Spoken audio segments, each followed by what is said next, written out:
I can't even believe that the twists and turns of my life could be turned into a movie. For more than 30 years, I believed I had a happy marriage and 3 beloved children. I started my business with a modest service station, which has now turned into a convenience store. I may not be rich, but I managed to live comfortably. However, a few years ago, my world was turned upside down when my 28-year-old son was hospitalized. He is married and has a spouse and 2 children. He was recently diagnosed with kidney problems. My wife, Annabelle, whom I affectionately call Annie, and I were full of concern for our son's health. The doctors informed us that if the kidney problems persisted, our son might need a transplant. Not knowing how to help our child, the doctor suggested contacting family members to find potential donors. Without hesitation, I underwent laboratory testing to make sure I was compatible in case my son needed a transplant. Unaware of this, I decided to donate a kidney to my son. I wanted to surprise the rest of the family with this news, but the test results showed that we were not compatible.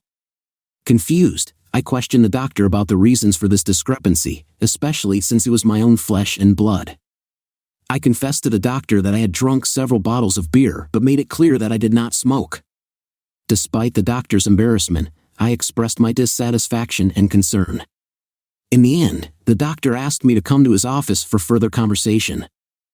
I regret to inform you that, according to the test results, you and your son are not biologically related. I apologize for having to tell you this news, but it seems there may have been a mistake here. My team is currently retesting to confirm the results. When I left the office, I was overcome with despair. He has been my son for 28 years, and the idea that this is not true is difficult to comprehend. I decided not to share this information with Annie yet in case there was a mistake. When she saw me, she knew something was wrong from the look on my face. As I sat in the waiting room with Annie and Gail, thoughts raced through my head. What about Janice, my eldest daughter, or Mandy, the little love of my life? Were they really my children? 26-year-old Janice and 20-year-old Mandy seemed so familiar and, at the same time, distant. I prayed that the doctor's diagnosis would be wrong. It's been 2 agonizing days since we learned the news, and I still couldn't get over it. The possible loss of my son and the uncertainty of his paternity weighed heavily on me.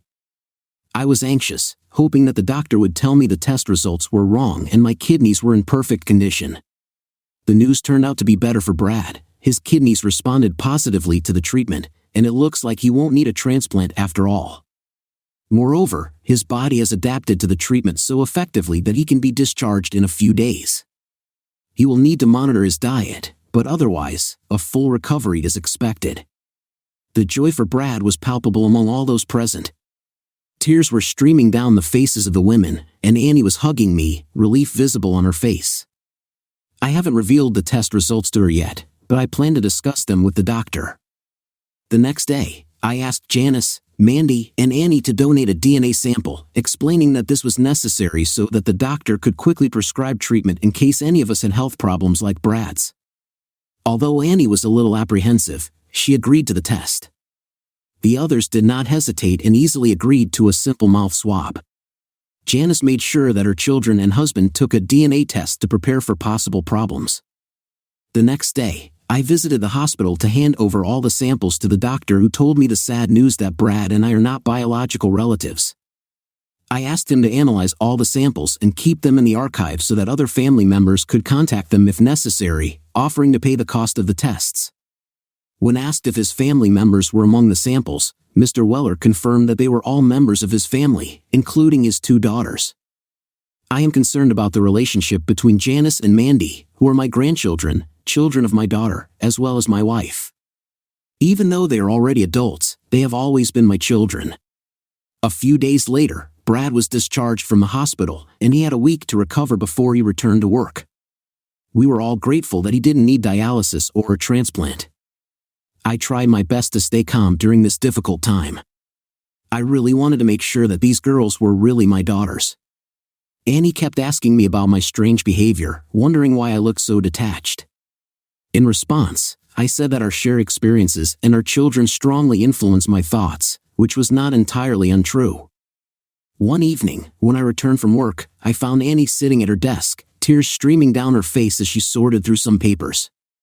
It was obvious that she had received the results of the examination at the hospital in the mail, and my heart was pounding with impatience. I decided to check my kidneys in order to donate them to my son in the future, considering that it is my duty as his father. But the doctor discovered that I am not his biological father.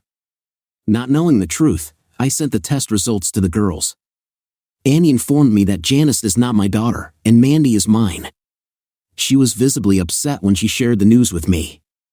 Feeling lost and not knowing what to do next, I stood in silence, unable to comprehend what was waiting for me. After 3 decades of marriage, I recently discovered that the 2 children I raised and supported are not biologically mine. While I was looking at Annie, we had a long conversation about our future. We were thinking about whether we should stay together or go our separate ways. But Dan, that incident happened more than 28 years ago. Can't we just forget about the past? But I can't forget about it. You had an affair, and I deserve to know the truth about the children I've been taking care of all these years. According to the results of the tests, it was confirmed that Janice and Brad are siblings, which indicates a long-standing love relationship and not a one-time case. The exposure raises questions about who else was involved. Apparently, the affair took place at the very beginning of the marriage, and Harvey was named the second participant. Despite the fact that the affair was a mistake, it has since stopped. The situation is complicated by the fact that Harvey died 25 years ago, and the question remains whether his wife Mary knew about the affair. Did she take part in your intimate life? Please, Dan, let's not talk about this. I love you. It's all in the past. Can't we just move forward? Are you serious? What's going on with you? We got married, and soon after that, you started a relationship with Harvey. You had his child whom I raised as my own, and 2 years later, when we were still connected with him, we had another daughter whom I also raised as my own. If he hadn't passed away shortly after Janice was born, you might still be with him. I am grateful that at least one of my children is really mine. Are you ready to clarify everything? Annie burst into tears, but I couldn't be persuaded. I needed to know the truth. I had the right to do that. Unlike the fictional scenarios in the movies, I could face reality. I know that you and Harvey were old friends. I had feelings for him, but in the end, he chose Mary over me, and they had a child together. I had feelings for you too, but not as deep as I have for Harvey. After their wedding, I fell into a deep depression. You proposed to me, and I accepted it partly out of anger at Harvey. I wanted him to see that I was moving on without him. So you married me to get back at Harvey and ended up sleeping with him behind my back? I asked. You often left in a tow truck. Mary worked during the day, and Harvey came to me. It wasn't a deliberate decision, it just happened that way. I can't make excuses for my actions. We had a relationship, and I realized that I still had feelings for him. He visited me, promising that one day we would be together, but there was no hurry. I was young, and as long as he showed me love, I was happy. But he disappeared when I got pregnant with Brad, and I felt angry and abandoned. When he finally returned and saw Brad, he asked if it was his child. I refused to answer until he married me, but he laughed and offered to raise his child alone. Did he really think I was gullible enough to believe in a coincidence? What exactly happened? If you're trying to convince me that it just happened like that, then you must be dumber than I thought. What happens to Janice if you stop seeing her? Did the same thing happen to her? I made it clear to him that he is not welcome in our house if neither you nor Mary are there. I had feelings for him, but I soon discovered that he was only using me for physical intimacy. One day he came and forced himself on me. He threatened to reveal Brad's secret if I resisted. He didn't show me any tenderness, he hurt me. He caused me deep pain. As he left, he grinned and expressed a desire to impregnate me again. I kept this information to myself, afraid that it would jeopardize our relationship. Shortly after Janice was born, Harvey tragically died in a car accident. I was devastated, but at the same time, I felt a sense of relief. I was finally able to put the pain of his infidelity behind me and move on. My love for you grew stronger every day. Our life together was fulfilling, wasn't it? I've spent years trying to fix my mistakes despite our differences. I think we had a happy marriage, didn't we? Was our marriage really good? Looking back, I realized that it was built on deception. You were unfaithful by marrying me when you were still in love with another man. You gave birth to another man's child, claimed you were forced to, and got pregnant again without informing me. And now you expect me to just move on? I can't, and I don't want to. I am contacting our lawyer to start the divorce process. Annie begged, "You can't do this." But what about our children? How will you explain this to them? I don't believe you were forced to sleep with him, and you would have continued to make love to him if he hadn't died. You have a week to share your story with the kids. After that, I'll tell them the truth. Brad and Janice don't know that I'm not their biological father. Only you and I know this secret. Please, Dan, they love you. Don't hurt them by telling them that a stranger is their real father. I am their father, and they are my children. You can't do without me. I've been on their side from the very beginning, and that's not going to change. I think we'll stay in this house until everything is sorted out, unless you have someone else in mind. Dan, you know this is inappropriate. The thing is, after 30 years of living together, I still feel like I don't really know you. I'll move my things to the guest room. I can't keep living like this with you. Annie started crying when I got up from the table and began moving my things into the guest room. 2 days later, I got a call from the store and was informed that my wife's car flew over the fence and fell onto the embankment. In their opinion, she exceeded the speed limit and did not manage to turn in time. Unfortunately, she was pronounced dead at the scene. The sheriff asked me if my wife had any problems, to which I replied that as far as I knew, she did not. He said he would classify it as an accident but would wait for the autopsy report before making final conclusions. I never imagined that now I would have to face all these unpleasant details. Despite loving her, I hated her, if such conflicting emotions are even possible. I gathered all the children and told them the news of their mother's death, saying that I would go to the hospital to identify her body. I instructed them to contact several relatives to share this heartbreaking news. The shock of her death was hard for everyone, including me, because now I was carrying the burden of her death. The question of whether she had committed suicide or whether it was a tragic accident remained open. A few days later, the autopsy results showed that there was nothing unusual in her life, and the only anomaly was the presence of blood pressure medications in her body. The investigator did not find any other causes of her sudden death. After it was determined that her death was accidental, I mourned her at the funeral. Despite the divorce, I still had deep feelings for her after 3 decades of living together. I was relieved that I hadn't gone to a lawyer yet because no one needed to know about Annie's secret affair. It was something I had to carry alone because sharing it with the kids didn't make sense. The day after the funeral, my 2 daughters and my daughter-in-law arrived at the house, and I asked them to collect all their mother's personal belongings. I only asked for a few family photos. It's hard to understand my pain unless you've experienced something similar yourself. The what-if questions were eating me up. What if I hadn't passed the test? What if I hadn't told Annie? What if I hadn't left her? Would things have turned out differently, or was fate just moving too fast?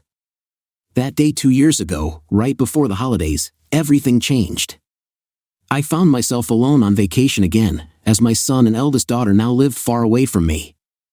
I offered to visit them for a day or 2 during the holidays, but my daughter Mandy had other plans. As a college graduate, she had the opportunity to go to England with friends on vacation thanks to a trip organized by her school. A few months before, she had mentioned this trip to me, expressing concern that I would be alone. I assured her that I had been living alone for 2 years. Every day, I found myself at the store or the service station, never being alone in this noisy environment. One day, I settled into a cozy armchair and turned on some programs on my outdated TV.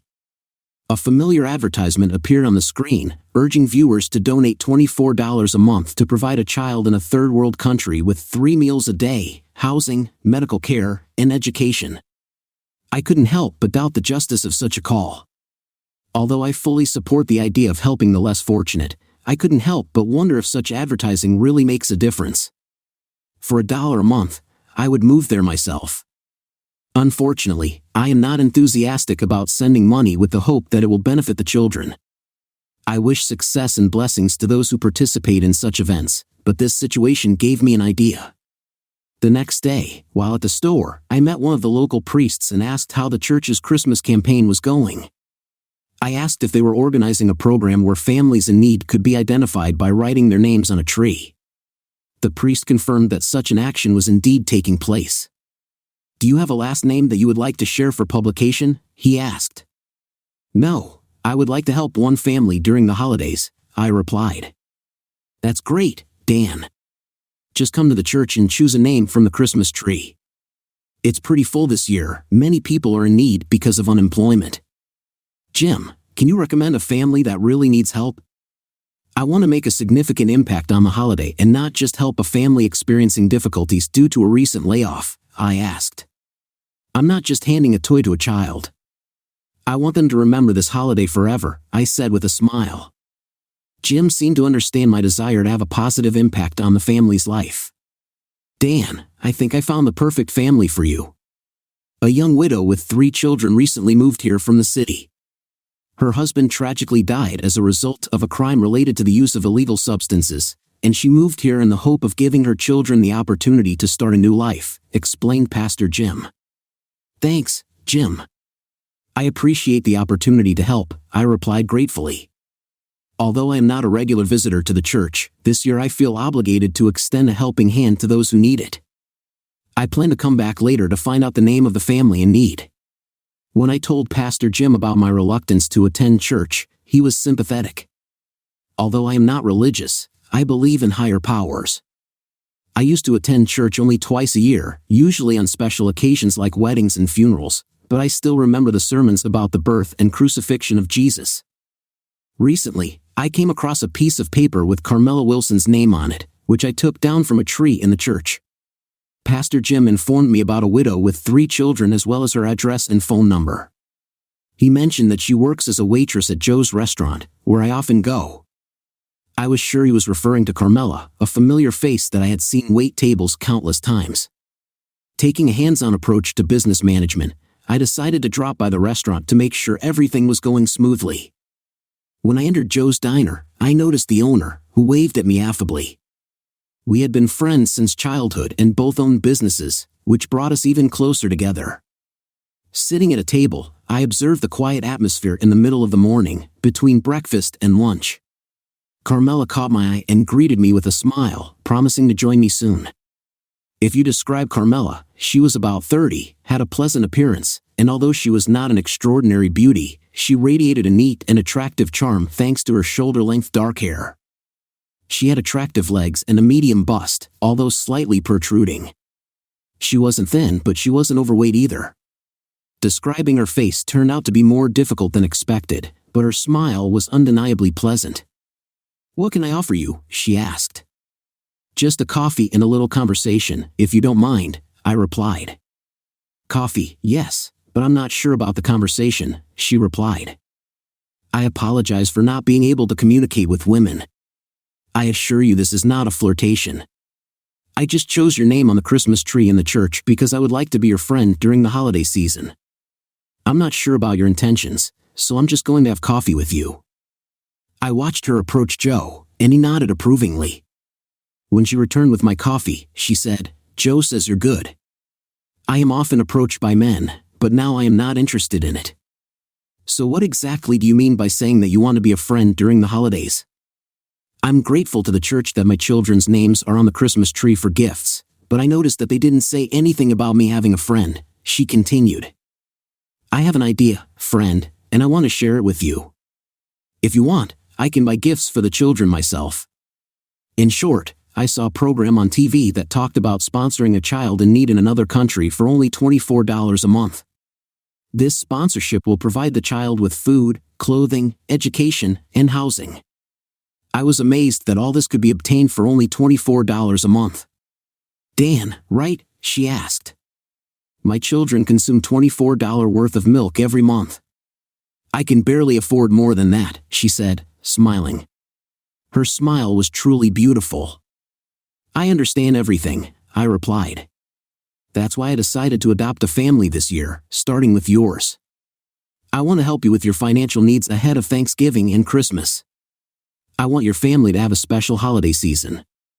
I may not be rich, but I can allocate enough funds to help one family, and I chose yours. Are you serious? I was so worried about my children this year. You know my husband. I know, Carmela. He's dead. Let me help you help your children. If you feel like I'm interfering in your life, just tell me, and I'll leave. Why are you doing this? Don't you have a family to help, not an unknown stranger? Well, my wife died 2 years ago. She died in a car accident. Oh, I'm so sorry for you. It's okay, Carmela. I didn't spend my holiday season in the best way, and this year I wanted to make someone else happy. I have 3 adult children. My son is already over 30, and my daughter is about 29. They are both married and have their own families. My youngest daughter recently graduated from college and is going to England for Christmas. None of them are experiencing financial difficulties. So, would you like to make friends for the holidays? You seem like a kind person, Dan. For the sake of my children, I will agree, but please, no tricks. Over the past year, my family and I have faced a lot of problems. How can I help you? It would be nice to start by replenishing your coffee supply and identifying all your needs. While she was filling my cup, she mentioned that she had to go back to work. She was friendly, but she had things to do. We agreed to meet the next day when she finished her shift. I offered to go out for dinner, but she expressed a desire to stay at home with the children. Nevertheless, she invited me to her house for a chat and even offered to share a macaroni and cheese dinner with them. How do you like this option, Dan? I'll buy a pizza, and we can eat pepperoni and cheese. Does that sound good? She grinned. It sounds great, but maybe you should get 2 pizzas. My 8-year-old can eat half of one by himself. In the evening, I went to her house and was surprised to find that she lived in the projects. For those who do not know, this is housing provided to those in need by social services or child support services. Although these organizations offer assistance with rent, meals, and other necessities, living conditions may not be ideal. The area was known for being home to drug addicts and other people who were considered undesirable. Despite this, my determination to help Carmela and her children remained firm. When I arrived at her house, I was greeted by her 8-year-old son, a charming and friendly boy. When he asked why I was there, I explained that I was a pizza delivery guy and that his mom had invited me to visit. His face lit up with joy as he exclaimed, "Mom said her friend is bringing us pizza today. We rarely buy pizza at the store." When I entered the house, 2 other children excitedly ran up to me, shouting about the arrival of pizza. A 6-year-old child exclaimed, "Pizza! Pizza! Pizza! Mommy, the pizzeria has arrived." Carmela came out of the next room, clearly in no hurry to tidy herself up. "Children, where are your manners?" she scolded. "I thought I taught you how to behave when we have guests." "I'm sorry, Mom. We were just too excited," her eldest son replied, looking at me. "We don't have visitors that often. Can we have pizza now?" "Kids, this is Dan, my friend," Carmela introduced. I interrupted, "Carmela, you can call me Uncle Dan or Mr. Dan or just call me Dan. What's your name?" The eldest spoke first, introducing himself as Mike, 8 years old. Then the second, Mark, aged 6, added, "This is my little sister, Molly." Molly replied confidently, "I know who I am. My name is Molly, and I'm 4 years old. I'm going to be 5 soon. I go to kindergarten, and I'm very smart." The little girl was incredibly kind and strikingly similar to her mother. When everyone gathered at the table to enjoy pizza, I couldn't help but notice the shabby furniture and the lack of things in the room. It was obvious that this family was experiencing financial difficulties. I only managed to catch a glimpse of their kitchen and living room, but it was enough to get an idea of their situation. Despite the outdated TV and poor image quality, the children enjoyed eating pizza and watching cartoons. When I offered to help, Carmela politely declined, insisting that she and her children were doing a great job with everything. This moment took me by surprise. I realized that this family, despite experiencing difficulties, intended to make the most of their circumstances. Although we eat well, my children are often jealous of what other children have, and I can't afford to buy it for them. Our TV has poor image quality, but I bought a basic cable channel so they would have something to watch. We buy used clothes, but my children are grateful for everything they get. They are wonderful children, but I hesitate to buy bicycles or any outdoor equipment because I'm afraid that they will be stolen. Dan, please think about it. Any gift will be highly appreciated by my children. I will do my best to help them in any way I can. Your children are behaving well. Mike, as the oldest, do you think you'd like to go to the new Harry Potter movie on Saturday? That would be great. Mom, can we go, please? I think so, but only if you all behave yourselves by the end of the week. Carmela, this also concerns you. Maybe we can grab a bite at McDonald's while we're out. Molly smiled and said, I love McDonald's. Do they really have Happy Meals and a playground? Okay, Molly. If you behave yourself for Mom's sake, we can go there on Saturday, Carmela said with a smile. The children were delighted, and Carmela was beaming. I was proud of myself for bringing them joy, which in turn brought happiness to me. On weekends, we began to regularly take the children to places where they could just have fun. During lunch at Joe's restaurant, I always sat in Carmela's section and began to leave generous tips, about $10 each time. Dan, you really shouldn't do this. All I want is for my children to be happy, that's all that matters to me. Are you sure you don't need the money? She asked. I chuckled. This is wrong, Dan. I mean, I'm definitely going to need the money. To be honest, I feel a little guilty. It seems to me that I'm indebted to you for all the help you have given my children. Maybe I could cook you a Thanksgiving dinner or something. I want to do something for you too. I'll talk to the kids now, find out what our plans are, and I'll call you back. Carmela, I like doing this for you because it brings me joy. I find satisfaction in helping those who seek to improve their situation. Please don't feel obligated to repay me in any way. Seeing happiness on the faces of your children is a sufficient reward for me. Besides, it gives me great pleasure to see your smile. I noticed that she felt a little uncomfortable, and she quickly looked away. When Mandy came home for the weekend, she asked if there was any news. I shared with her my attempts to help Carmela. Dad, do you think this is a wise decision?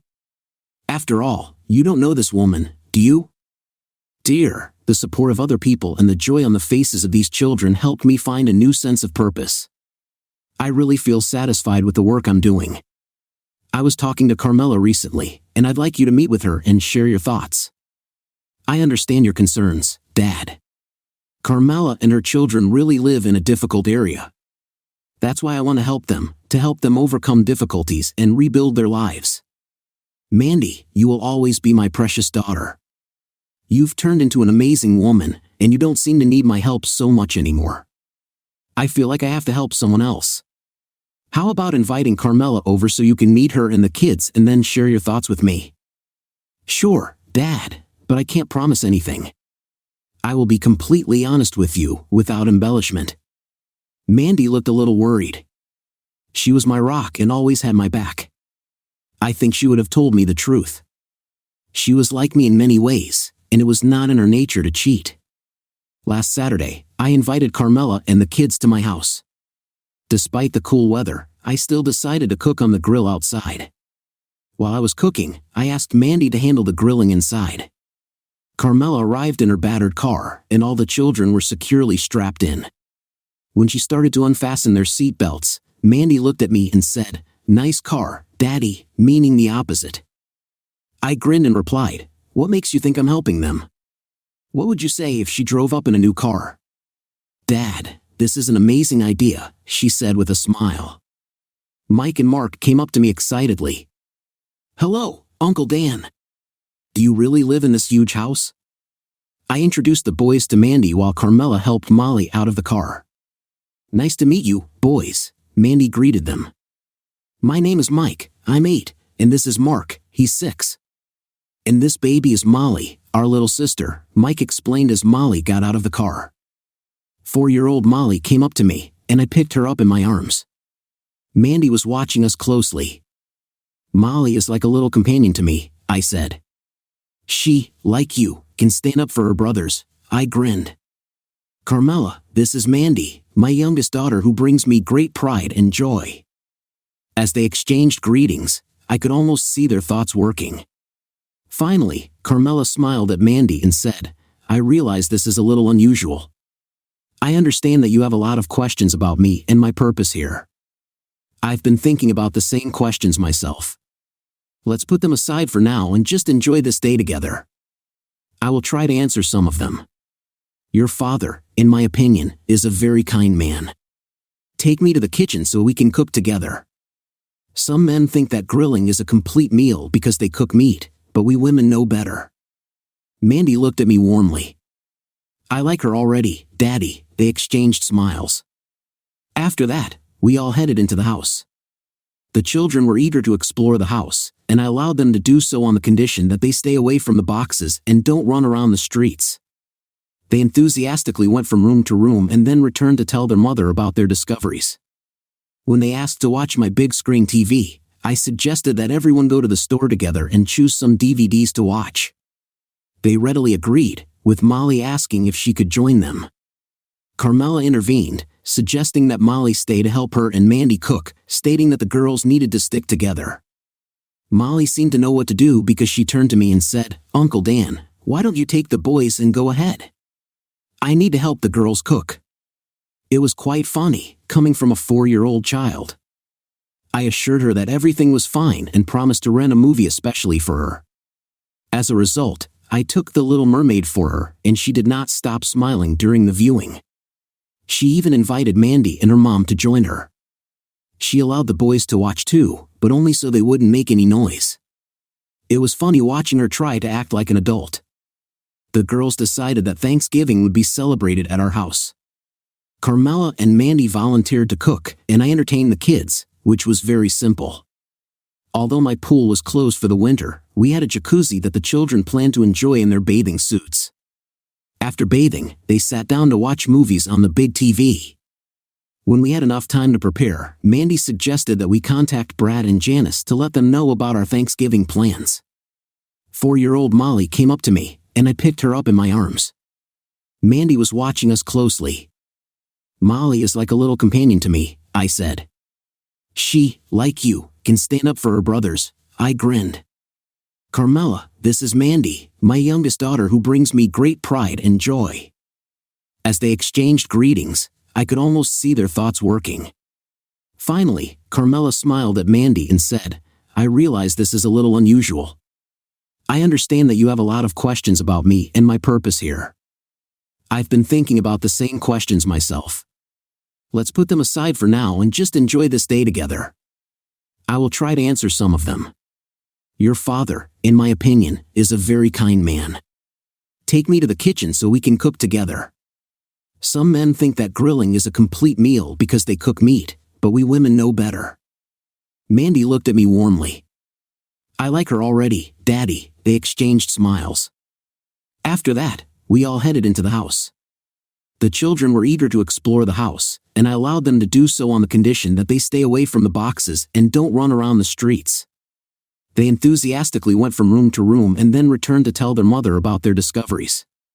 When they asked to watch my big screen TV, I suggested that everyone go to the store together and choose some DVDs to watch. They readily agreed, with Molly asking if she could join them. Carmela intervened, suggesting that Molly stay to help her and Mandy cook, stating that the girls needed to stick together. Molly seemed to know what to do because she turned to me and said, "Uncle Dan, why don't you take the boys and go ahead? I need to help the girls cook." It was quite funny coming from a 4-year-old child.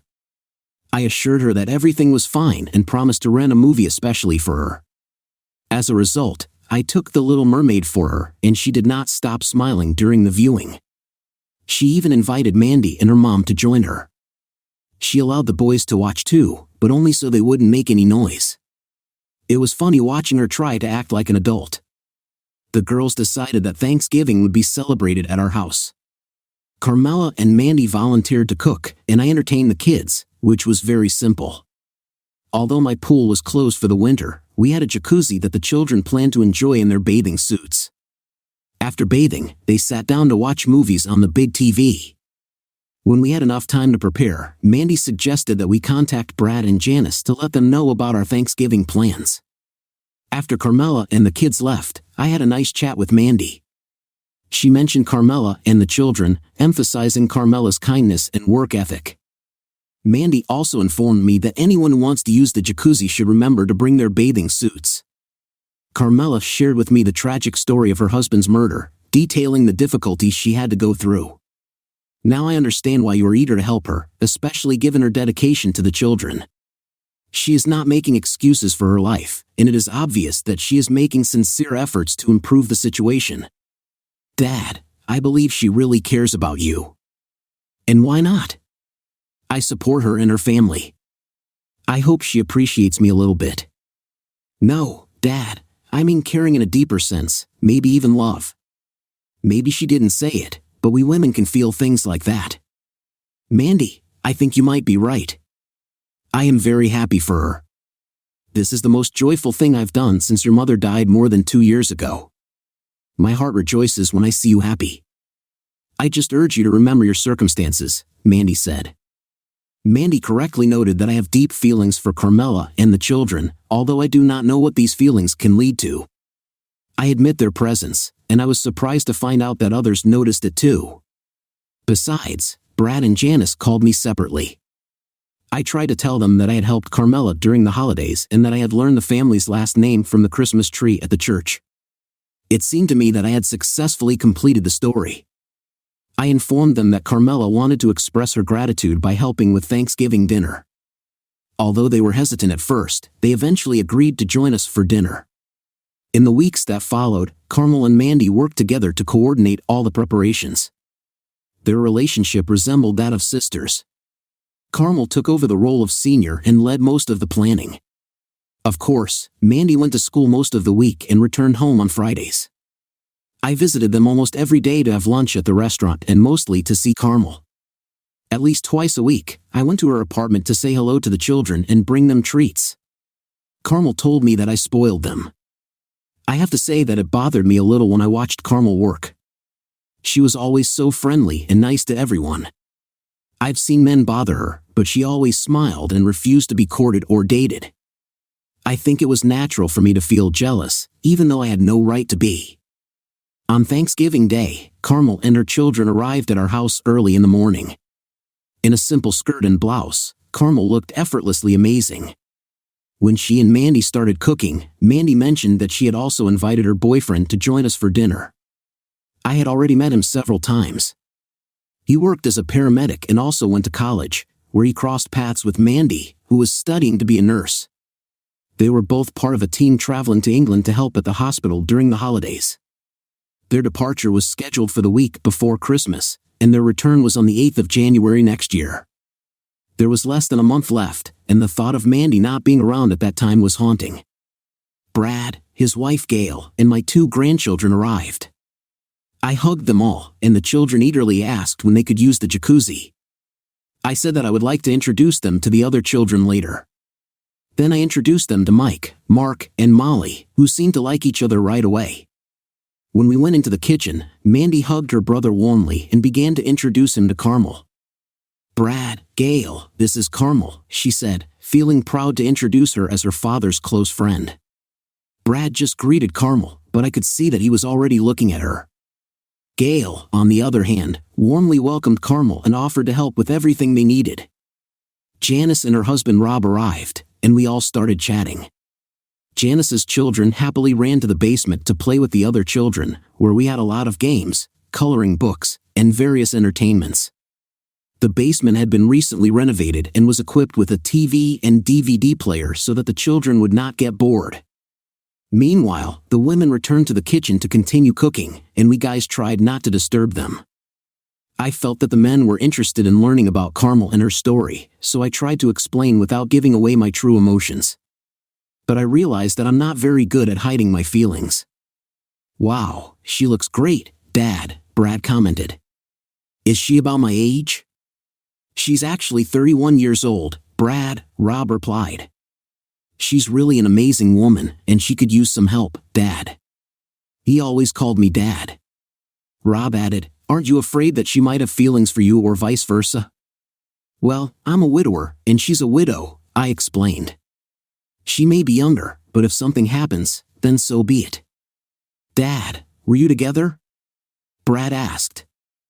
"I'm sorry, Brad, but this conversation seems inappropriate and too personal to me. As your parent, I think it's important to be honest with you. I want to make it clear that I did not try to kiss her, and I want you to know that she is a wonderful woman who is very dear to me. I understand that it may be unpleasant for you to talk about this topic, and I apologize. I know you must miss your mother because it's been 2 years since she passed away, but my feelings for this woman have nothing to do with your mother. I'm a living person, and if I find someone attractive, then that's my own business. Let's change the subject and continue the conversation. Let's go check on all the kids. Your wives are cooking, so we'll have to babysit." We went downstairs to look after the children. Carmel's children got along well with the others. Molly kept coming up to me to chat, which bothered Brad, but Rob found her to be the sweetest girl. Mandy brought her boyfriend Ross downstairs to introduce him to everyone. I had already met Ross a few times, and I think Brad had too. After meeting Mandy, she returned upstairs, and Ross joined the conversation. I recently met Mandy's friend Carmel and found that she is a very kind woman. Mandy mentioned that her husband was tragically murdered, and it's very unfortunate. I decided to get to know Carmel's children better, and they seemed like good kids to me despite the loss of their father. Ross praised me for helping the family, and I thanked him for his kind words. It was lucky that I chose a family in need from the church's donation tree. I wanted to keep my request to Pastor Jim to find a certain family a secret. "So, Ross, what's new in your life? I guess school and work are both bothering you." "Yes, that's right. But in a couple of weeks, we have a trip to work. I'm looking forward to going somewhere and spending time with Mandy," Ross replied. "How are you and Mandy doing?" Brad asked. Ross glanced at me and then turned back to Brad. "I love her, and I'm thinking of proposing to her when we're in England, before Big Ben." While Ross and I were talking, a large clock loomed in the background. "Are you letting me propose to her?" Ross asked nervously. I reassured him, "You don't need my permission. Mandy is a strong and independent woman who can make her own decisions. But if you need my blessing, then you have it." Ross hesitated. "Is this a guarantee? Should I ask her?" I advised him to wait and find out if she was ready for marriage before asking the question. Ross nodded. "I love her, but I want to get a definite yes before asking. We promise to keep your secret, Ross, and we wish you all the best." I sympathized with him because I shared similar feelings but decided it was better to keep quiet for now. The rest of the day passed without incident. An amazing dinner was prepared, and everyone had a great time. The children took turns having fun in the jacuzzi while the adults preferred to stay away. Carmel mentioned that she would go there another time, and I made a mental note to remind her of that. As the evening went on, Mandy and Ross left to be together. I helped Carmel clean the house, and then Brad and Gail joined us. When we finished, Brad and his family were preparing to leave. Brad expressed his pleasure at meeting Carmel and wished her luck, hoping that everything would turn out well. Before leaving, Janice pulled me aside and expressed her concern, saying that Carmel was a good woman but too young for me. I was taken aback by her remark because I had just given her a helping hand. Janice insisted that Carmel had feelings for me that I didn't know about. We asked about her status, and she told us that she has a relationship with a guy. That guy turned out to be you, Dad. Otherwise, she wouldn't have come to us today. Be careful, Dad. When everyone left, Carmel gathered the children and said that she really enjoyed spending time with us. She found my family pleasant and kind. For some reason, I bent down and kissed her. The kiss was gentle and long. When we parted, there were tears in her eyes. "You shouldn't have done that, Dan. I have to leave." After picking up the children, they quickly said goodbye to me and jumped into the car. When I approached Carmel at the car window, I apologized, admitting that I had crossed the line and asked for forgiveness. "To tell you the truth, Dan, I've been hoping for this for a long time," she confessed and drove home in her old car. As the weekend passed and I didn't hear from her, I became more and more worried about my actions. On Monday, I went into the restaurant and found that she was not there. Joe informed me that she needed to take Molly to kindergarten and she would be back soon. I planned to return home at lunch by stopping by the store, but my plans were disrupted when one of my employees got sick and I had to take over. Realizing that I had gone too far, I tried to distance myself from Carmel as her vacation buddy, not a romantic partner. I had to respect our friendship. When I got home, Carmel called me. When I saw her name on the caller ID, I hesitantly answered. Dan, our apartment was broken into. When I returned home with the children, I found that our belongings had been stolen, including an old TV. We only have clothes left, she sobbed. Feeling lost, she called the police and wrote a statement. It was suspected that the thief was looking for things to sell for illegal substances. Despite the fact that we had nothing of value, everything we had was taken away. It hurt to hear her cry. I told Carmel to pack suitcases or bags of clothes for herself and the children, and I went to get them, promising to be there in 15 minutes. Don't worry, everything will be fine. I promise. It's all right, Carmel. I'm glad you called me, I said, comforting her. Now go pack your things. I'll be there soon. I quickly got in the car and drove to Carmel's house to pick her up and the kids. Molly was crying and expressing her fear, but I assured her that everything would be fine. I promised to take them all to my house. Carmel looked at me in surprise. I thought you were just going to take us to a motel for the night, she said. No, everyone's coming home with me, I said. Put all the things you have collected in your car. Take my car and the kids. I'll take yours with your things. Without hesitation, she followed my instructions. I talked to the police officer and informed him that they could contact her at my house. I gave him my phone number for further communication. The officer noted that it was unlikely they would be able to return any items to her since she had not indicated anything of value that could be traced. The only thing the attackers did was severely damage the apartment. After expressing my gratitude to the officer, I climbed into Carmel's old car and tried to start it, but to no avail. With the help of the officer, I was able to start the car and drove home. When I got home, I found Carmel and the kids waiting for me on the porch, confused as to why they hadn't entered the house. Carmel explained that they had been waiting for me to arrive before going inside. I instructed the boys to help me unload my bags. Carmel told them to take their things to the bedroom with bunk beds. All of Molly's belongings were to be placed in the front bedroom opposite Mandy's room. The boys' stuff is on the upper level, and the girls' stuff is on the lower level. If you're not sure, you can place them in the living room for Mom to decide, Carmel instructed. Molly, could you help the boys and make sure they do everything right? Molly liked to lead the boys. Dan, what are you up to? We can't stay here. What will your children think? Carmel asked. Carmel, you really need help today. Let's try to do things my way for a few days so we can work out a plan. You and Molly can stay in the front bedroom, and the boys can stay upstairs. Dan, the boys have school, Molly has kindergarten, and I have a job. How will this affect life here?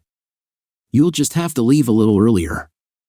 I can also help by taking Molly or the boys to school. Please call them tomorrow and tell them that your house has been robbed and that you'll take the boys to school. Mention my name so that I can take care of them and pick them up. It's going to be okay, Carmel, I assure you. Dan, you are very dear to me. I have strong feelings for you. Your children know about it, and I want you to know too. Have you discussed this with them? I asked. No, women feel it without warning, but men may not understand.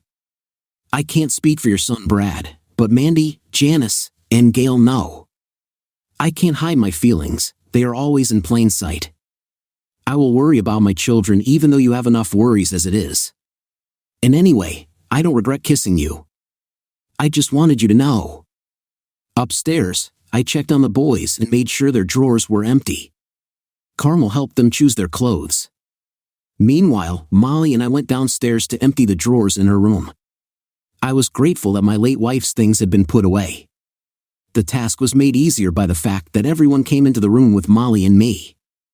Molly asked her mother if she could keep her things in the drawers. I took the boys, and we went in search of dinner while Carmel put her things away. the boys and I cooked hot dogs and macaroni and cheese. As soon as everything was ready, we sat down at the table and started chatting over food. Carmel asked about the rules of conduct in the house, to which I replied that we would create them as we went along. We informed the children that they needed permission to do anything until the rules were set. They were told that an invitation was required to enter my room or office. Access to the pool was strictly prohibited despite its closure. They were still children, and we emphasized the danger of drowning. Going to the jacuzzi required permission from mom or me, and it shouldn't become a regular occurrence. Watching TV also required our permission. It was their job to keep their room tidy, although Carmel couldn't help but chuckle at the memory of the boys' not-so-tidy habits. At least the rules were set. I looked at the boys and Molly, who was always smiling at me. Children, this is your new home. Feel free to be kids and have fun, but always remember to ask your mom's permission if you're not sure about something, I reminded them. But, Uncle Dan, what if we get hungry? Mike asked. Just eat. That's what I do when I'm hungry. Tomorrow, my mom and I will buy you snacks. You will always have food. Just remember that your mom is in charge when it comes to food. And one more thing, and I want to make it clear, if your mom says no, please don't ask my permission. If I say no, don't try to go to mom. No means no. Any more questions? Molly raised her hand, and the gesture made me smile because I assumed she had learned it in kindergarten. Yes, Molly? Can we play with toys in the basement even if they don't belong to us? Of course, you can play with any toys that we have downstairs, I replied. I told Molly that this year we will talk to Santa, and he will probably bring you gifts, I informed her. Molly raised her hand impatiently and asked, Can I go play with them? Of course, honey, go. I'll join you downstairs soon, Carmel replied. Molly got up quickly and headed down the stairs, followed by the boys. As they were walking down the stairs, one of the boys called out, Uncle Dan, can we watch TV? I just shouted back, Sure, go ahead. Carmel came up to me and hugged me tenderly, tears glistening in her eyes. She whispered, I don't know how I would have coped without you. Wiping away her tears, she pulled away, and we didn't hug anymore. I realized that I needed to say something comforting but not too serious or joking. Taking her hands in mine, I assured her, I will always be by your side. Changing the subject, I suggested, let's go see how the kids are doing. We went down to the basement to join the children, creating a sense of family. Memories of how Annie and I sat together and watched the children play came back to me. It was the right place. When it got late, Carmel told the children to take a bath and get ready for bed. Since the spacious house had 3 bathrooms, she directed the boys to the bathroom upstairs while Molly was allowed to use the main bathroom on the ground floor. Carmel, this is your home now. Molly, of course you can use the large bathroom and shower, I assured her. If necessary, I'll use the shower in the basement. Please feel free to make yourself at home, I told Carmel. While she was getting the kids ready for bed, I went to my office to work on my books for a while. Looking up, I noticed Molly standing in the doorway in a small nightgown, obviously just out of the shower. Hello, Molly. Do you need anything? I asked. She replied, I want to kiss you goodnight, but Mom said I can't enter your office until you let me. I smiled and invited her in, saying, Come in, honey. She burst in, and I had to lean back in my chair to make room for her on my lap. She hugged me tightly, kissed me on the cheek, and wished me good night. Good night, Uncle Dan, she whispered. Where's Mom? I asked. She's upstairs arguing with Mikey and Marky, Molly replied. Well, let's go see if we can help. Without thinking, Molly ran up the stairs, and I followed her. We caught them in the middle of a discussion. But Mom, Mikey protested, Mike is constantly getting his way because of his age. When I asked for the top bunk, he simply stated that he was older and therefore had to choose first. Carmel, Molly, and I watched in silence. I asked Mike if he really thought he should always be first because of his age. Mike replied that he was older and therefore deserved such treatment. I noted that he was only 2 years older than his brother and suggested that this should make him 2 years wiser. Is it really necessary to argue about who gets which bed? Let's come up with a plan to share the top bunk. Mike suggested to his younger brother, "How about you take the top bunk this month, and we'll switch next month? We can alternate like this." Mark agreed with a smile and, climbing into the upper bunk, thanked Mike for being a great big brother. "You feel good inside, don't you, Mike?" his mom asked. "Yes, probably, Mom," Mark replied. After kissing her sons goodnight, Carmel took Molly downstairs to put her to bed. "I have some work to finish," Carmel said, getting ready to take a shower and get ready for bed. Returning to my office, I heard the sound of a running shower. The image of Carmel stayed in my mind for a long time. After her shower, Carmel appeared in a nightgown and bathrobe, her hair still wet. "Good night, Dan." "Thank you for everything," she said before heading to bed. "Is there anything that doesn't suit you?" I asked. Smiling, she walked over to the bed, the scent of the shower emanating from her. Taking a deep breath, I returned to work on the book. The morning flew by in a whirlwind of activity. Carmel asked me to contact Joe and warn him that she might be late.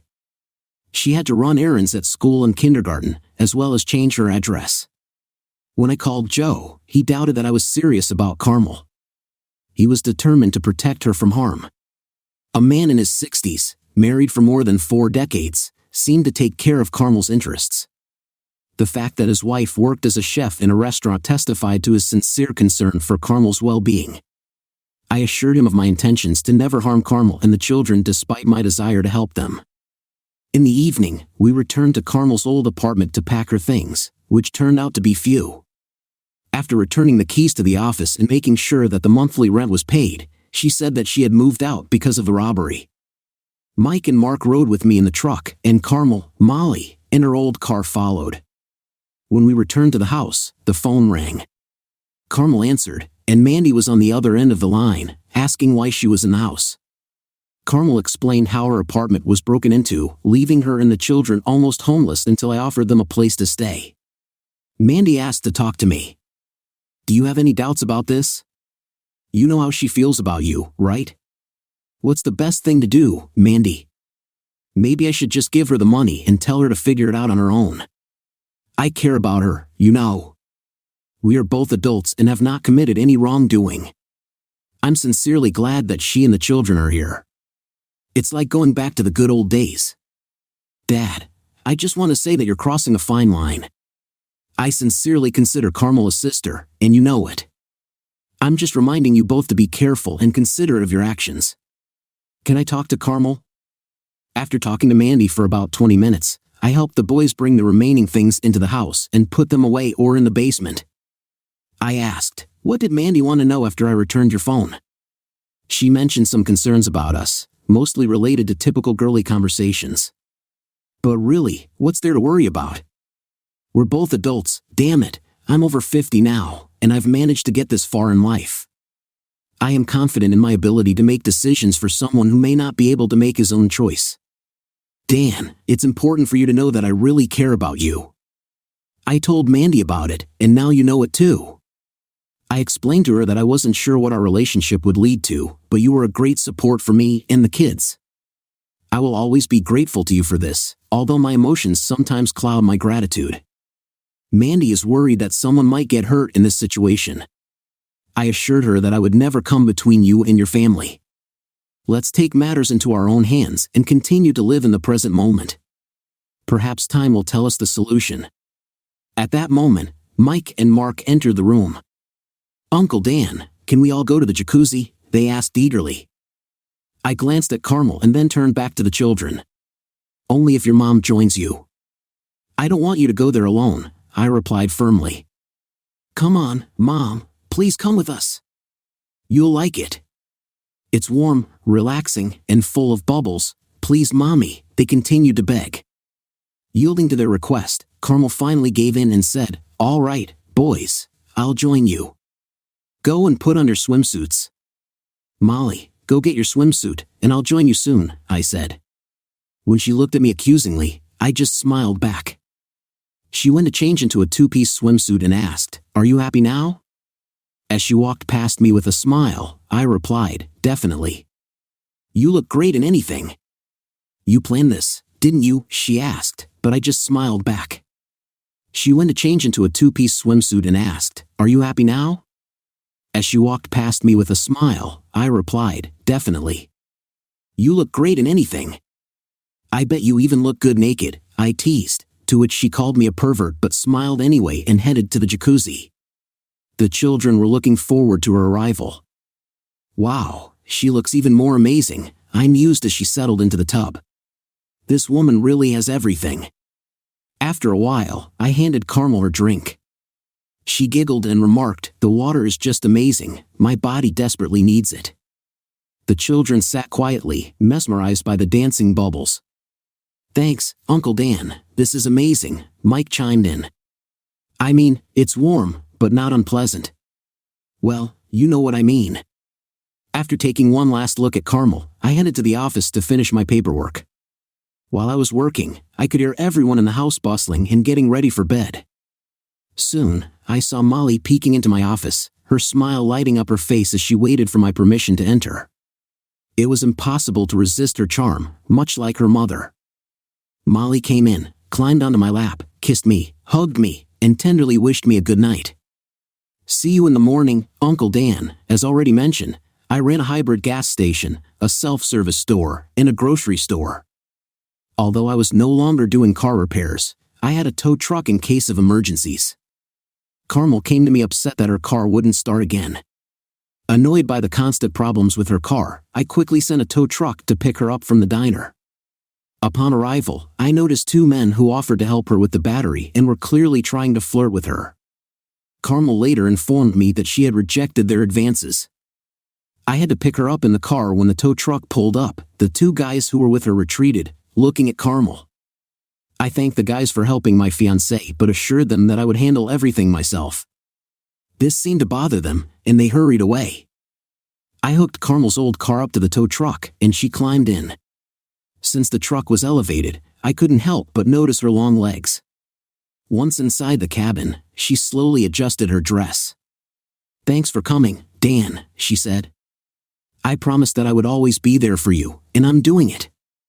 When someone else offers to help you, I have conflicting feelings. On the one hand, I want others to see how wonderful you are, but on the other hand, it bothers me when people show interest in you." "I didn't mean anything bad, Dan." "I know, she just answered your question. Besides, I have no complaints against you. Do you remember how you introduced me to those guys as your bride? Why did you say that instead of answering?" I just walked away and headed for the dump. "What are we doing here, Dan?" she asked, looking at the old car. "I'll give you a couple of $100 for this pile of junk. You've already suffered enough with her. Take out your personal belongings and put everything in this garbage bag. We'll figure it out later." She shrugged her shoulders. "We'll talk later," I replied. "We need to hurry to get the kids on time." She quickly packed all her personal belongings into the truck, as well as the remaining shoes and children's toys. They signed a contract of sale and received $300 for the car. We took Molly's car seat and drove home. I opened the garage door and told Carmel she could drive my old car. It was only 8,000 miles away and was 4 years old. I bought it with the money I got from Annie's car insurance after the accident. Needless to say, her car was wrecked. I usually drove a truck, so the car was rarely used. The only time I rode it was when I took Carmel and the kids for a walk. She put Molly's car seat in the car and went to get the kids. When I returned, I informed the children that they had a new car that was significantly superior to their mother's old car. I urged Carmel to get behind the wheel, arguing that they needed something better and this was a good car. I also offered to leave the car in my name and keep paying for insurance to save money. Carmel expressed concern about their relationship and asked what would happen if they broke up or if she left. "Oh no, I was just thinking about what I would do with the car if you decided to kick us out," she said. "Oh, Carmel, I didn't want you to think I was leaving." "I'm sorry," I said. "It's unbelievable that our first fight was over this stupid car. Carmel, I swear that I will always provide you with a car. If you want, I can even put it in writing. I was just worried about your safety in that old car. I want you to be safe and stay by my side." I was shocked when she came up to me and kissed me.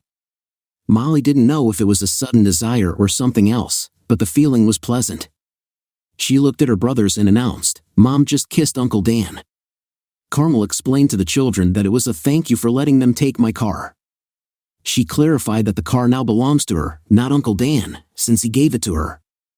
Then, Carmel surprised everyone by giving Uncle Dan another quick kiss. "Okay, it's time to get ready for dinner," I announced. "Are you cooking, or are we all going to McDonald's in Mom's new car?" McDonald's was chosen by unanimous decision, and everyone shouted in agreement.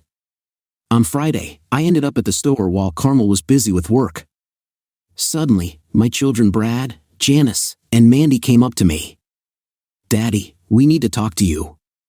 Can we go to your house for a while?" Their words were more of a demand than a request.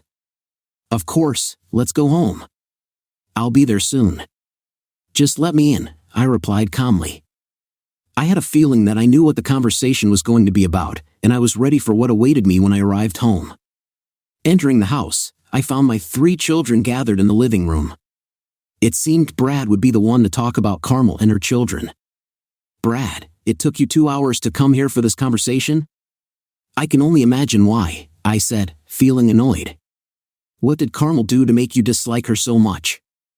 Brad quickly explained, "It's not that I don't like her, Dad. It's just that one moment you're helping her, and the next, I noticed your car wasn't there anymore and I figured you'd given it to Carmel. As your children, I consider it my duty to explain what's bothering me, but first, I have to express my disappointment in you, Dad. I think this woman is taking advantage of you because you're lonely.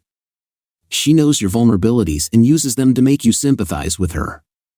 Mandy stood up confidently, shaking her head at Brad's accusations. "This is nonsense. You may believe it, but I know Carmel better than you do. She would never betray her father like that. I really think she loves him, and the feeling is mutual. My main task is to support Dad and Carmel, not listen to your doubts, Brad. If you weren't my son, I would have knocked you off your chair. Let's talk about how Carmel got into the house. What do you think I should have done, Brad? Give her money? Or maybe I should just avoid her and make it clear that her problems are her own business?" "Brad, I followed my heart, not my physical desires," I explained. "Daddy, are you saying that you've never made love to Carmel?" "No, Carmel and I didn't have intimacy, at least not yet, and anyway, it's none of your business what we do. But now I'm thinking about making an offer to Carmel," I said. "What?" Brad exclaimed. "Dad, you barely know this woman. She has a lot of baggage, plus 3 children. Dad, I have to be on Brad's side in this matter. Carmel is closer to my age. Isn't she too young for you?" Janice doubted. "Look, we're all grown up now. The 3 of you have practically grown up. I've found the woman I love. I have a spacious house that I'm ready to share with a beautiful woman and her 3 children. Why are you so against it?" I asked. "Okay, Dad, imagine this scenario. You and this woman love each other and want to be together. She has 3 small children. Do you really want to start over and raise 3 more children?" Brad challenged. "I love these kids. I enjoy playing with them the way we used to play, Brad. Molly hugs me and sits on my lap just like my girls did when they were little. These are wonderful children, and I believe I can have a positive impact on their lives. Dad, you're too optimistic.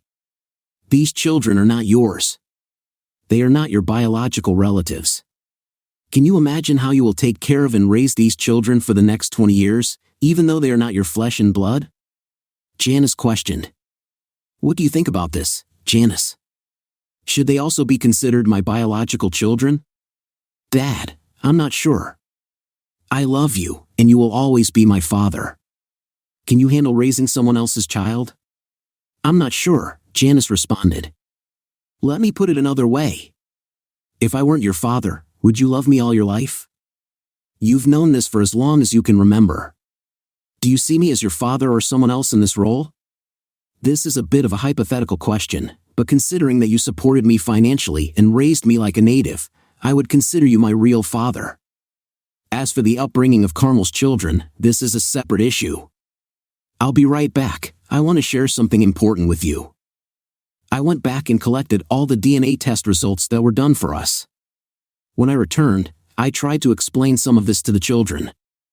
My mom and I kept some secrets from you, and we had no intention of revealing what I was going to show you.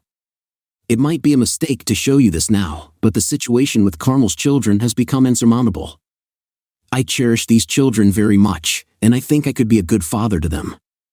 I'll show you the reasons for this decision right now. I handed each of them copies of their and my DNA results. Dad, what is this? Janice asked. These are the results of Brad's and your DNA test, I explained. It shows that you are both siblings. You have the same biological parents. And here are Mandy's results, with some differences in the marked blocks. This suggests that you and Brad most likely have only one parent in common. Upon hearing this, Mandy burst into tears. I'm sorry, Mandy, but here's my DNA. I am not the biological father of either Brad or Janice, I said firmly. There was stunned silence in the room as everyone took in the shocking revelation. It's impossible. You've always been my father, Brad exclaimed in disbelief. Is that why you asked me about my father, Dad? Now I know the truth. You are my father no matter what the tests say, Janice said defiantly. You will always be my father, and I love you very much, Dad. I came here today to express my concern about Carmel. I hope you didn't make a mistake. I feel confused, and I want you to be happy, Janice continued to cry. I hugged her. Mandy joined us with tears in her eyes. Brad, could you share with us the story of our biological father and tell us how long you've known about it? I asked. First of all, Brad and Janice, I want you to know that you are my children. Since I found out about it, nothing has changed except what you now know. You are my son and Janice is my daughter. Family is not only about blood, it's about love and compassion. I was going to tell you about my father and how I found out about him. I married your mother at a young age, vying for her love with another man named Harvey. K.D. Harvey also loved another woman, Mary, and eventually married her when she became pregnant.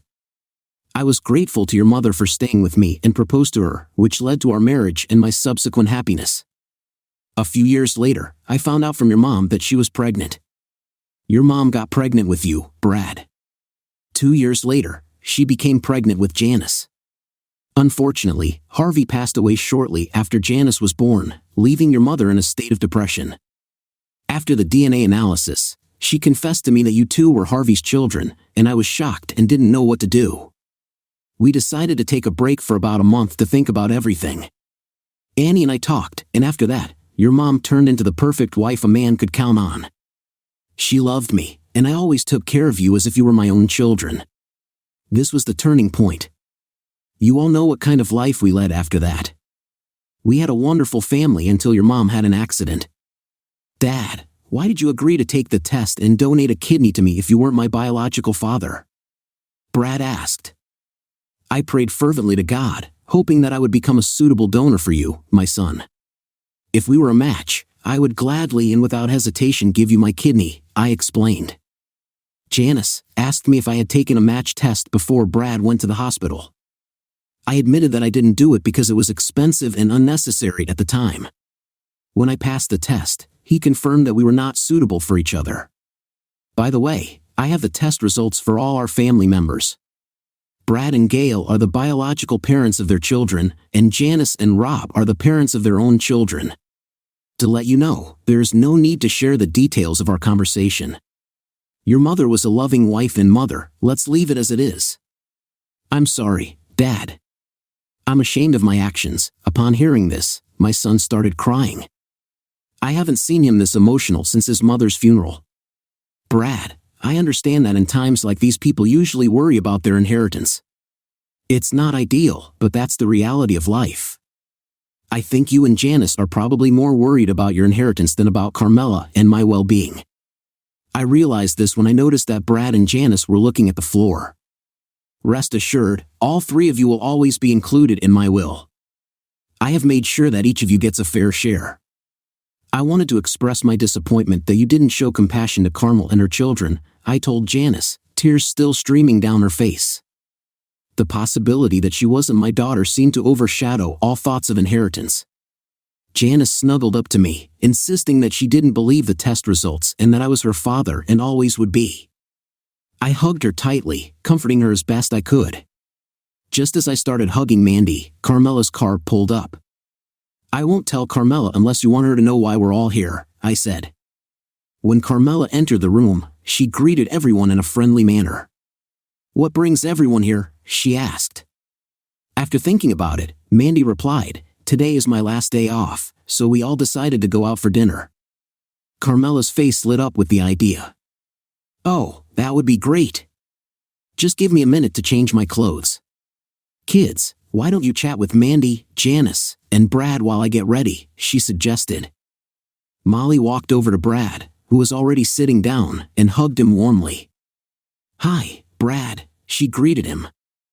"I like you," Brad said, looking at me. He seemed to understand what I was talking about. Mike walked up to Janice and asked, "Did you bring your children so that we could all play together and practice sharing toys better?" "No, honey, they're at home. Maybe you'll come visit them after Christmas. Can I, Uncle Dan, please?" Mike asked eagerly. "I've never been to their house." "We'll see, Mike," I replied. "Christmas is still a couple of weeks away," I added. Mandy asked Mark about the latest developments. "We recently bought a new car," Mom said, and kissed Uncle Dan. All eyes were on me. Fortunately, Carmel showed up and saved the situation. "Yes, Mike, I gave him 2 kisses as a thank you for letting us take the car. Actually, we're going to dinner now. Come on, kids, get in the car. Uncle Dan will be driving, so everyone should sit in the back." After dinner, Brad came over to us, and we talked in private. "I'm sorry, Dad. I'm sorry for my stupidity in doubting you. You were right when you asked how all this might affect you, Brad. It's just that the way you did it bothered me. I urge you not to doubt my actions. If they bother you a lot, let's talk like father and son until we reach an understanding." His smile reassured me when I mentioned our relationship as father and son. After that, I discussed it with Janice as well. I wanted my children to always feel my support. I'm still wondering if I did the right thing by telling them about it, but now it's all settled. Janice asked me to babysit so she could go Christmas shopping with Carmel. I asked them to buy a few things for me as well, providing them with a list and enough money. I suggested that they leave things in storage so that I could pick them up later. I had the idea to buy bicycles for the children because now they lived in an area where they could ride them. Pulling Carmel aside, I asked if she needed money for shopping. She replied that she was not shopping for herself but for me and the children for Christmas. I got $300 when my friend sold my old car. I knew she was too proud to accept more money because she wanted to provide her children with good things without spoiling them. I asked Carmel if I could borrow her car to take the kids shopping, and she jokingly reminded me to be careful and not eat in it as she had only recently received it. Smiling, I agreed. I took the kids to Santa's and took a picture with them, telling them that we were shopping for Mom for Christmas. Mark told me that he would like to buy Mom a nice present, but he doesn't have the money.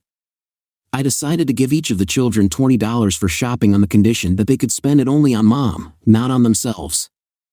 I told them to look for things that cost less than $20.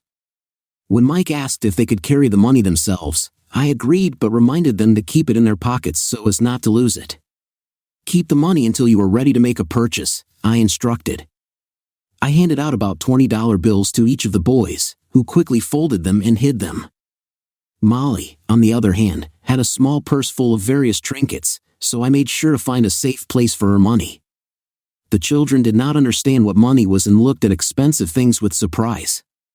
Realizing this, I decided to take them to a store designed for children. Inside, I led them through the aisles, showing them what they could afford with their money. I informed the cashier that if they wanted something extra, they should inform me about it. I was amazed by the dedication of these children who diligently searched for the perfect gift for their mom. The oldest, Mike, came up to me and asked to borrow $5. "Uncle Dan, Mom loves unicorns, and one costs $25. Could you lend me the rest?" Mike explained. I reminded him that a loan meant he would have to pay me back. Instead, I offered a deal. I would give him the difference if he washed my truck.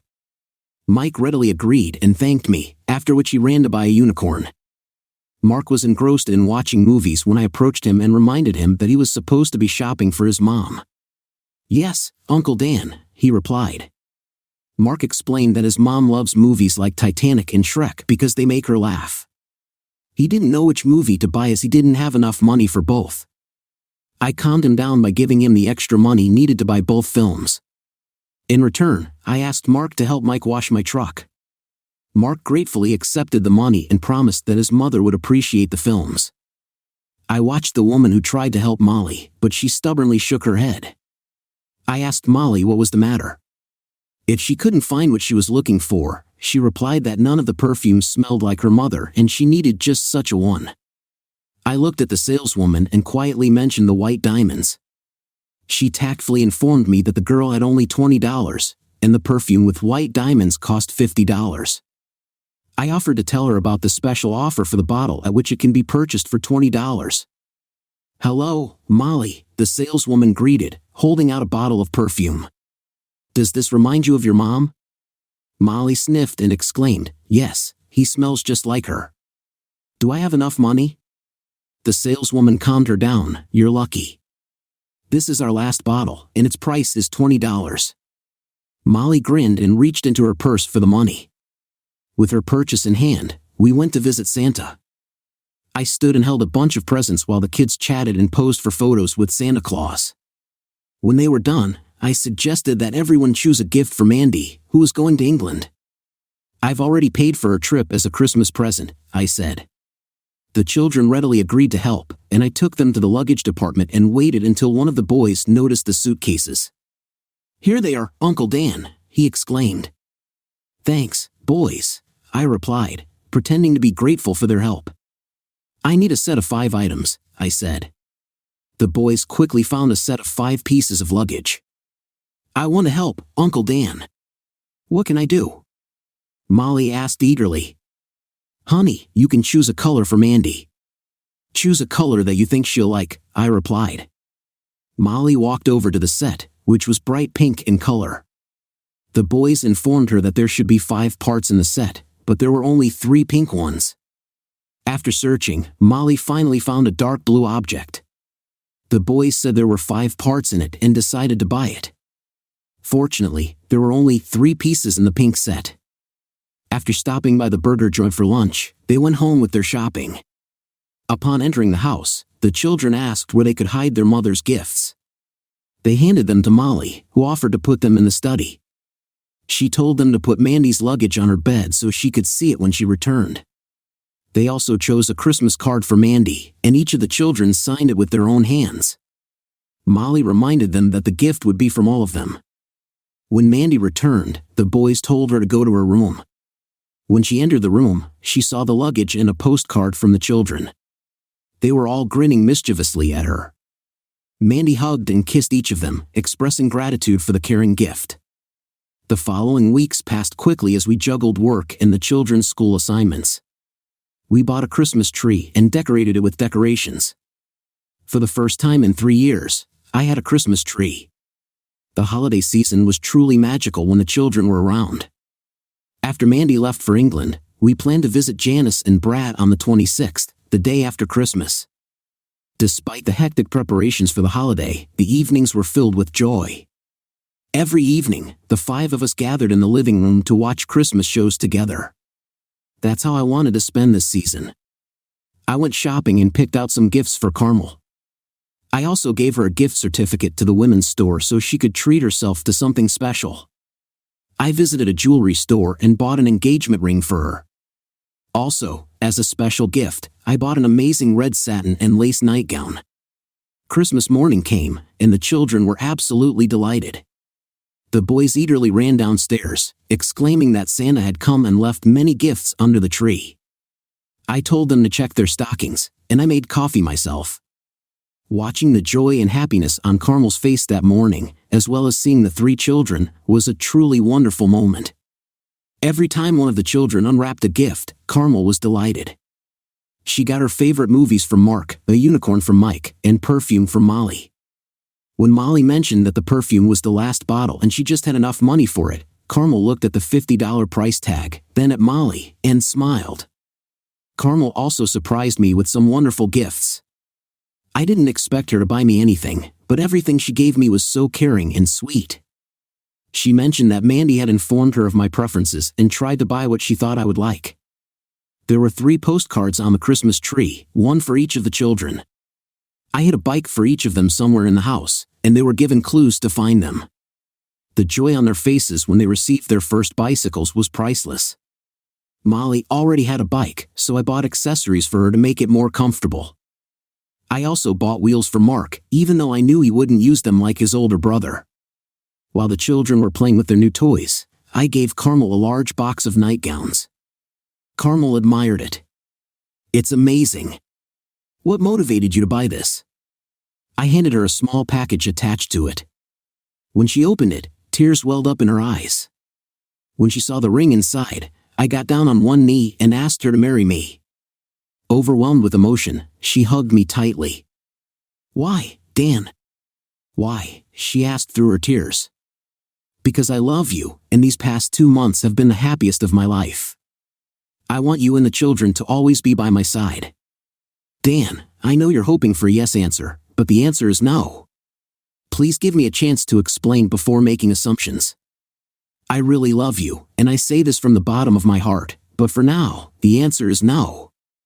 It's not about your age, it's about us. We haven't been together that long, and even though it's been an incredible few months, our relationship is just beginning. You made the decision to help a family in need by doing everything possible to support them. When the holiday season is over, life will return to normal for all participants, but I have a suggestion for you which I hope you will consider. I want to rent our rooms, and I'm offering you $200 a week to cover the expenses. If you don't mind, we can offer a higher price. I want us to live together as a family with the possibility of formalizing this agreement within 6 months or even earlier if you feel that something is not working out. Just let me know, and we can come up with something else. I want you to be confident in your decision. Getting used to the fact that a woman and 3 children live in your house takes time. I need support to be self-sufficient and productive. It's important that your family sees that I need more than just your money. I want you to understand that my love for you is sincere and not empty words. All I'm asking for is time, Dan. I'm here to stay until you tell me otherwise." She returned the ring to me and kissed me again. She asked me to leave her a nightgown, expressing the wish that neither of us were in a hurry to get married. I clearly understood her message. Although we agreed not to rush into marriage, we wanted to be sure that this decision would be sincerely desired by both of us. I accepted her point of view, but at the same time, I longed to deepen our intimacy both emotionally and physically. Despite the cool weather, our day was busy. The children played with their toys, and the lack of snow prompted them to ask to ride bicycles. Carmel and I wrapped ourselves in our coats and watched them enjoy their new bikes in the middle of the day. We got a call from England later that day. It was Mandy. She called to inform us that Ross had proposed to her, and she agreed.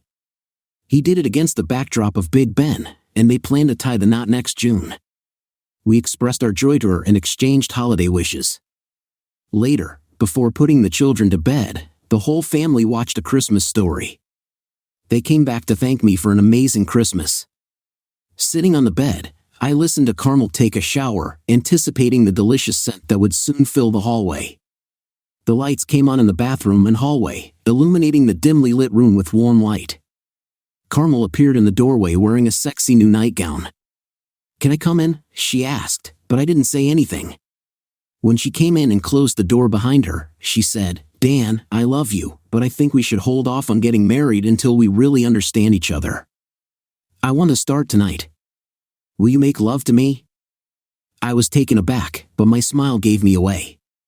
Carmel walked over to the bed, where I pulled back the covers so she could slip inside and lie down next to me.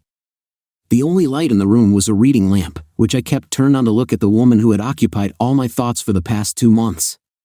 The night was unforgettable, but when I woke up in the morning, she was no longer with me. I tiptoed quietly into her room and found that she and Molly were sleeping peacefully. I went to the kitchen and started making coffee. After everyone got up, we had a hearty breakfast, and the next day, we went to visit Janice and her family for a grand Christmas dinner. Brad and his family were also present at the gathering. We exchanged gifts, and I was pleasantly surprised to see that they had bought gifts for Carmel and the children. In turn, Carmel bought gifts for Brad and Janice's children. Mandy told Carmel that we usually only buy gifts for children, not adults. Brad explained that Gail had seen the sweater and thought it would look good on Carmel. The conversation turned to Christmas and the gifts that everyone was looking forward to. Janice then turned her attention to the upcoming wedding, which made Brad give me a curious look. I realized that he was interested to know if I had proposed to Carmel. Later, he came up to me and apologized once again for his previous behavior. "Dad, have you proposed to Carmel?" he asked. "Actually, yes," I replied, but she refused. "What? I can't believe it." "I thought she loved you, Dad," he exclaimed. "What happened?" I explained that she thinks it's too early for me to rush into marrying a woman with 3 children. She wants to make sure that I'm making the right decision. Moreover, she wants to contribute money to the household. She doesn't need handouts, she needs a loving relationship. That's what we're going to do, give ourselves time. "Wow, Dad. I've never met a woman like that," Brad exclaimed. "Dad, I know it sounds stupid after all I've said, but don't lose her. She's a special woman." "Time, Brad. We'll just give her time. It's been a long time since Carmel and I became a family." We established the order in which we cooked in turn and opened a joint checking account. I was putting $400 a week into it, and Carmel was putting $200. This account was used to pay for utilities and food expenses. We agreed to discuss any major purchases before they were made, although this was not necessary yet. I often stopped by Joe's place during my lunch break, but I always left early so Carmel could join me for a few minutes. Our relationship was very similar to that of a married couple. We rarely quarreled and made love as often as we could. I fondly remembered our first dip in the jacuzzi and was grateful for the effective filter that we installed. Carmel has always been the best when it comes to intimacy, perhaps due to the deep love I felt for her, which undoubtedly strengthened our physical bond. The only obstacle we faced was when Mandy stayed home on weekends, and we needed her to look after the kids while we spent time together. Although Mandy most likely noticed it, she never talked about it. As time passed, Mandy's wedding was approaching, and she asked Carmel to be her bridesmaid. The gesture brought tears to Carmel's eyes, and she said she had never felt such a connection with friends and family before. Initially, Mandy wanted Molly to become her flower girl, but eventually chose one of her nieces for this role.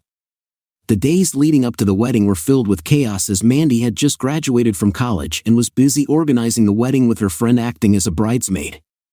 Fortunately, the weather improved, and I was able to open the pool to relax a little while Mandy and Carmel were busy preparing for the wedding. I found solace in watching the children playing in the pool. It was a convenient distraction, allowing me to reflect on my relationship with Carmel. As the wedding day approached, I loved these children very much and felt their love for me in return. I had a plan to surprise Carmel at the wedding, but it took several gifts for it to come true. Carmel and I hadn't discussed the details of the wedding since Christmas, so I was hoping everything would go smoothly on Mandy's wedding day. I wore a tuxedo because Brad and Rob were part of the wedding celebration. Janice and Gail also participated in the ceremony. Everyone was dressed to the highest standard. The wedding was about to begin, and Carmel was going to be busy as a bridesmaid. I got some free time and eventually started talking to Carmel's kids. I invited them to sit with me when the wedding ceremony started.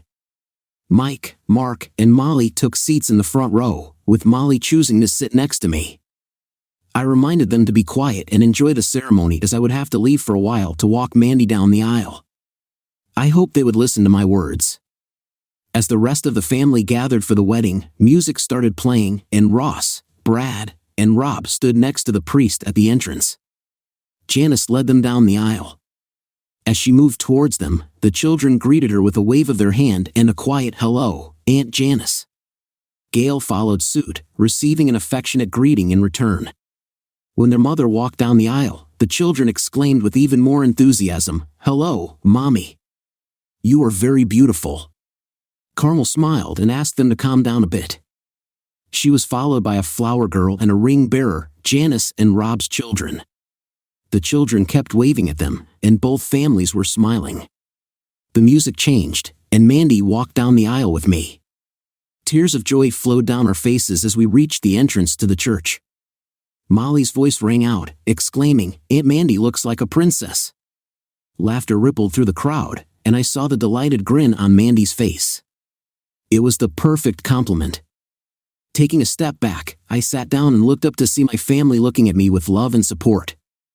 At the ceremony, I was surrounded by the most important people in my life: Janice, my daughter, Gail, my sister-in-law whom I cherished as my own, and my beloved Carmel, who held a special place in my heart.